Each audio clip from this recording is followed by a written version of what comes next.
Good morning, everyone. It's Cynthia with your daily tarot card of the day. Welcome in. Thank you so much for being here. I'm honored to have you here. This week we're using the Goddess Tarot, and I have information about that in the description box below. These messages are general for the collective, and they are timeless. So whenever you happen to find this video and you're inspired to watch, there's likely a message here for you. Take what resonates and leave the rest of it behind. They are general for the collective, so it might not resonate with anybody, or everybody, I should say. Then again, it could resonate very deeply. But tune into your own intuition, your own inner guidance, higher self, spirit guides. So that whatever card comes up, you might receive your own personal messages, your own personal insights. Thank you, Spirit.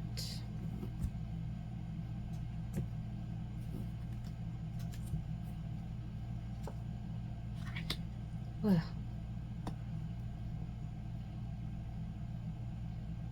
look at that. Diana, the moon goddess. The forest in the background looks like birch trees, which always reminds me of new beginnings.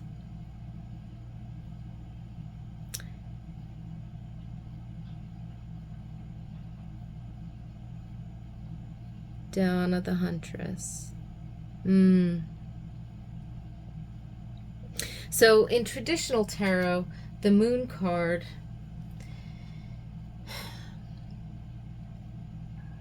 signifying obviously the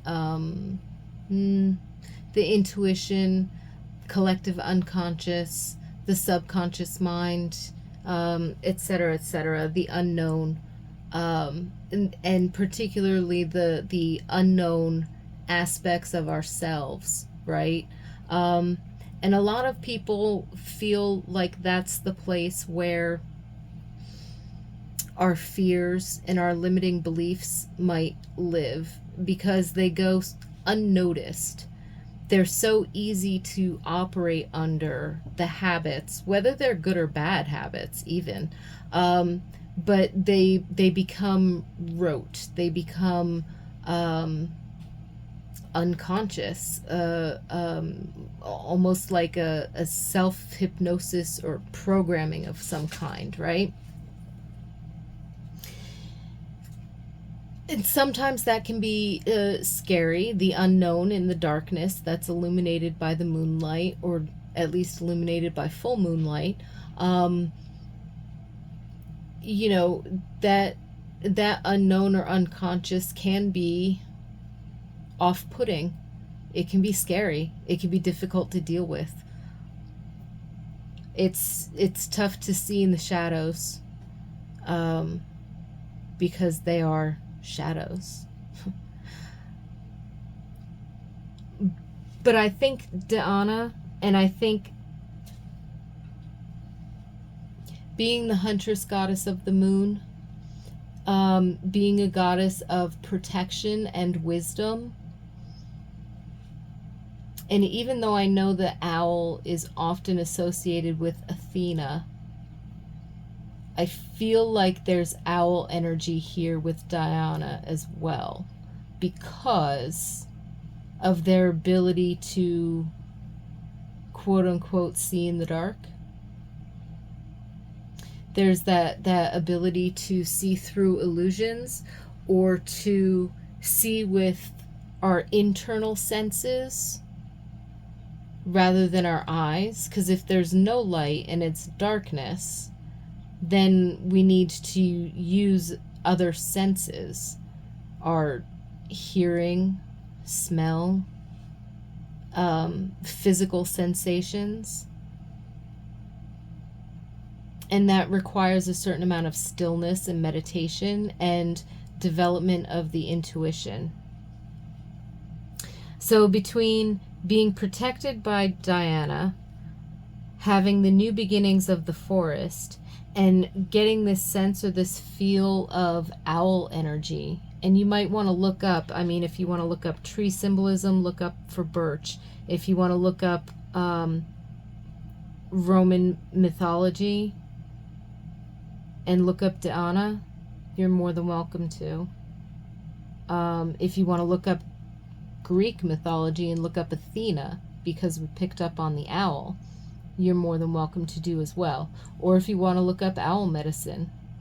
There's also bat medicine in terms of being able to see through the darkness, and this energy of like rebirth that could also come up with the new beginnings from the birch tree. There's this sense of rebirth, and there's a sense of like coming out of the darkness and into the light. And I'm seeing almost like moon phases going through, so going from like the dark moon and the new moon, and then the light gradually growing till you get to the full illumination of the full moon. And then there's some kind of like a wind down, rest and relax time as we go from the waning moon back to the dark moon. So paying attention to moon phases might be important to somebody. But again, like the moon, the unconscious, in traditional tarot, we're talking about, you know, pay attention to your dreams, especially if you've been, you know, realizing a lot of them, or not realizing, remembering. Maybe you've been realizing some dreams. Maybe you've been questioning your powers of manifestation because some things have shown up that you're not too sure about. Or, you know, all of these things, like, but examining our beliefs, our definitions. They can be limiting beliefs, or we could find them very empowering. Why are we defining this situation? There's a belief there. You know, we're feeling emotions about it. Why are we feeling these emotions about it? Well, because we believe A, B, C, D.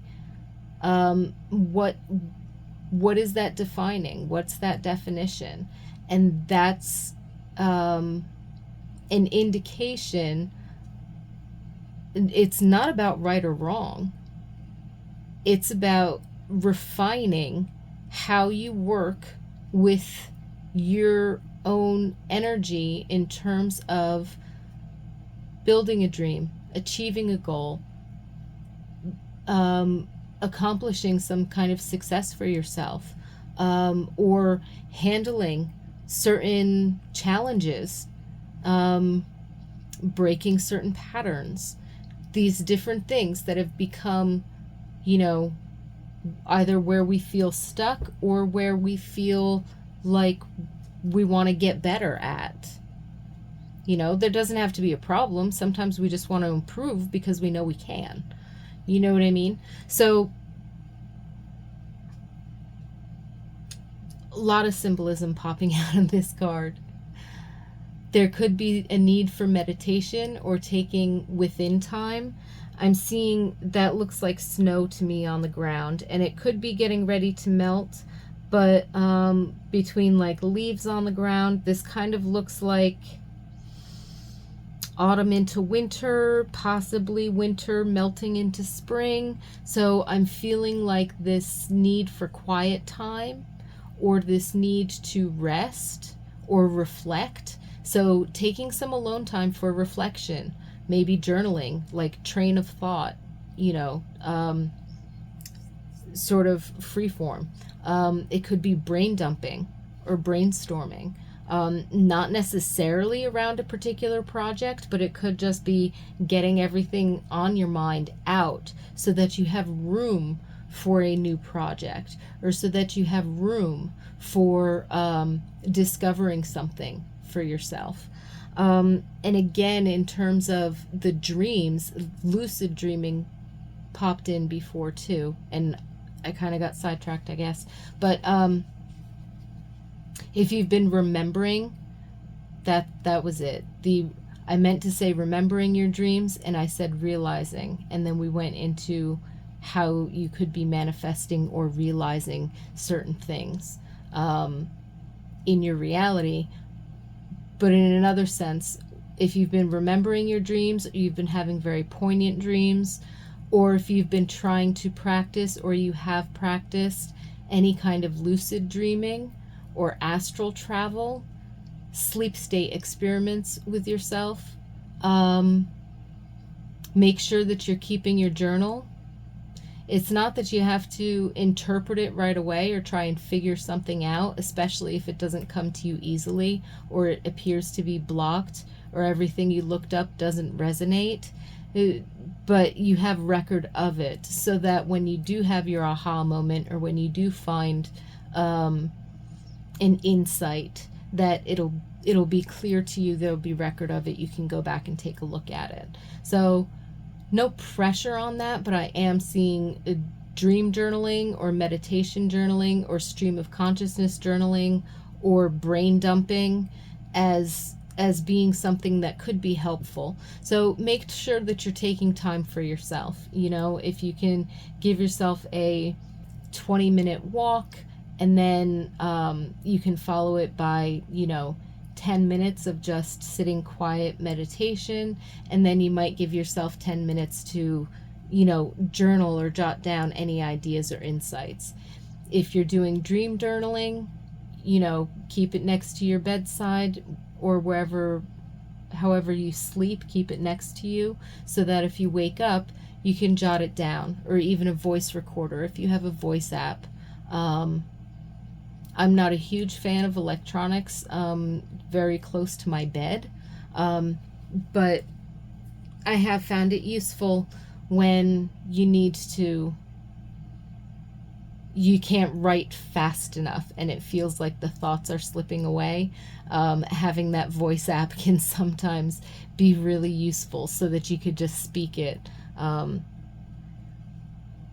right there.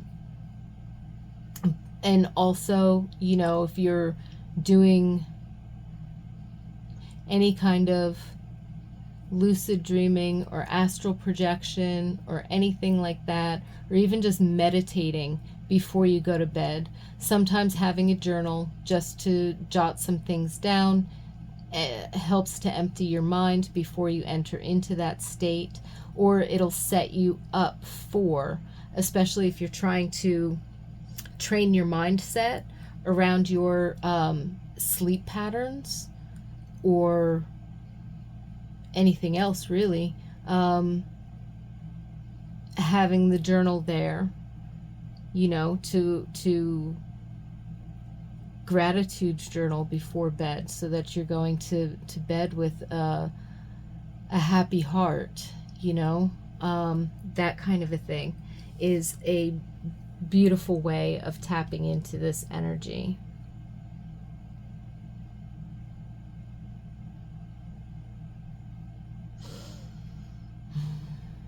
And I'm noticing the indigo of her tunic and the black of her robe.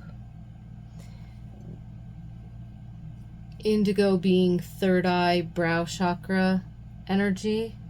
So intuition, insight, wisdom, inner knowing, and even psychic capacities or spiritual, I don't want to say,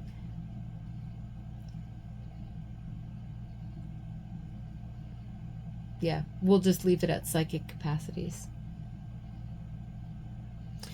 And then the black of her cloak, the cloak is a mantle of protection. It keeps you hidden so that you can see without being seen necessarily. So there's this aspect of being protected in the unknown, especially if you're doing some self-reflection, and you're doing some self-exploration. You will be protected. Your fears can't harm you. And as you develop, whether it be psychic gifts or intuition, insight, tap into your inner wisdom, your inner knowing, sort of third eye opening. Again, I'm feeling this sense of protection.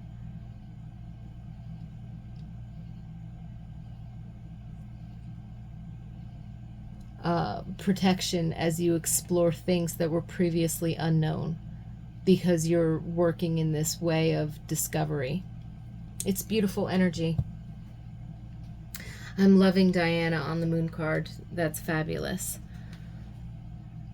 But I'm loving this particular depiction. There are many lunar goddesses, and they are all beautiful and they are all wonderful. They all have their similarities and their differences. But this particular depiction on this moon card with Diana is,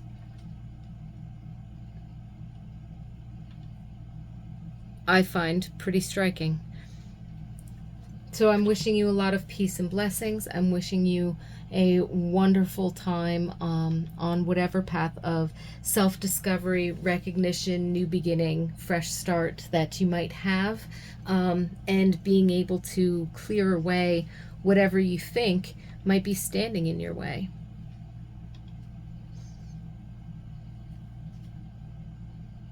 Thank you so much for joining me, and I look forward to seeing you tomorrow.